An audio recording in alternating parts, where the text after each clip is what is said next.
I think I have a box of Thin Mints in my freezer right now. What are they doing in there? They're just tempting me.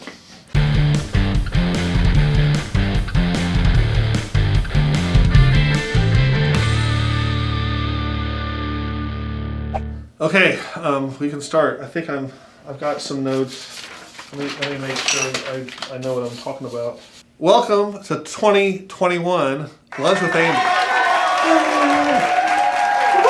I am well past 6 feet away from Brett and Liz and the camera, so I'm going to take my mask off. So goodbye, Winnie the Pooh.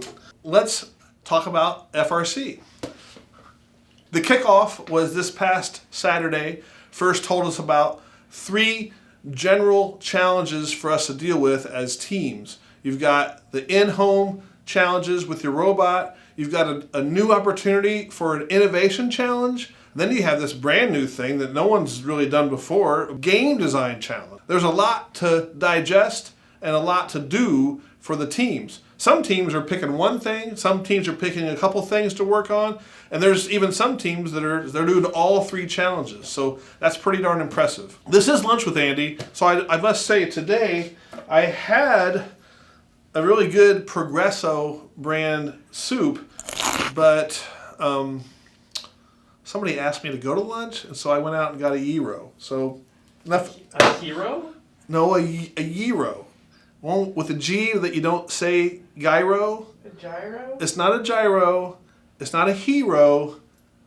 It's a gyro. This year's game is using the same power cell that we used last year. This one is labeled first, and there's some out there in the market that are labeled first, but most of the ones that are in use now have a different label on it. I noticed the ones that the teams got in their kits all have a different label. The ones that Andy Mark is selling all have a different label. Our top-notch engineering staff has decided that they've act the same way as the ones with the first logo. So you have this one that has a weird label on it, and this one, I think they're the same.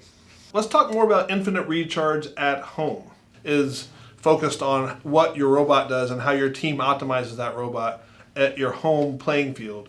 And there's 5 different individual challenges between Galactic Search, Autonomous and Pickup, Auto Navigation, which is autonomous paths, Hyperdrive Challenge, which is really cool for best drivers to see who has the best skills with driving, and also Interstellar Accuracy, which is for shooting from different zones, and then PowerPort Challenge, which is for shooting for a high score. There's things on your robot that you need to optimize to be the best in some of these categories. Maybe having a different robot that might not have a climber on it to really be optimized for these challenges. Or maybe you're taking your climber off temporarily to play the in-home challenges and then put it back on when and if we get to play in person. I want to see a lot of kids go for the Hyperdrive Challenge, see who has the best driver skills.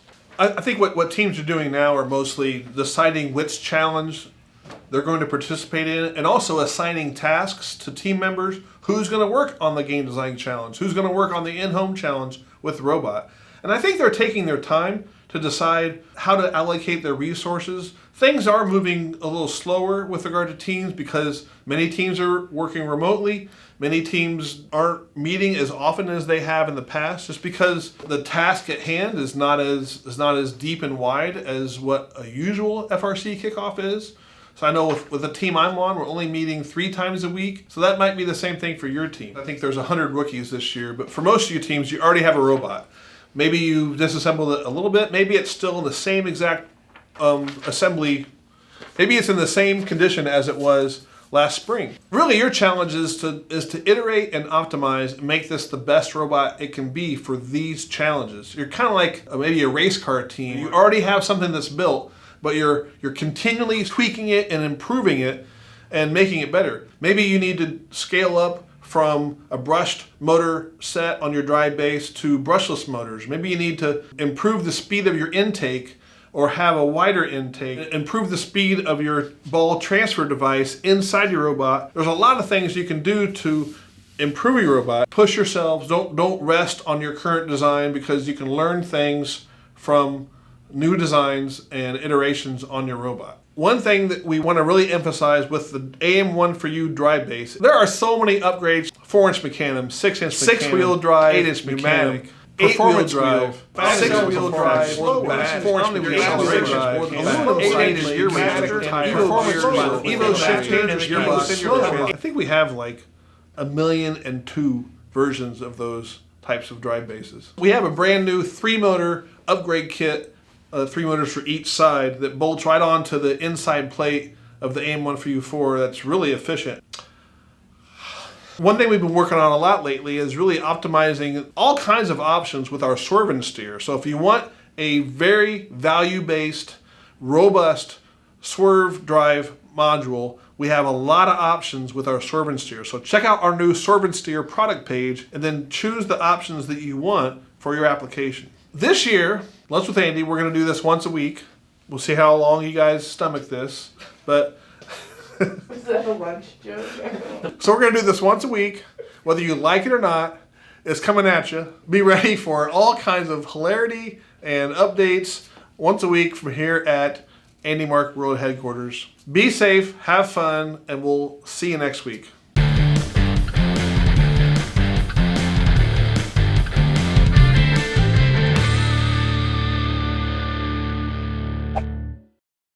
It's a problem. Oh. So, tell you what. With you got that on camera, right? Okay. No, you're within 6 feet.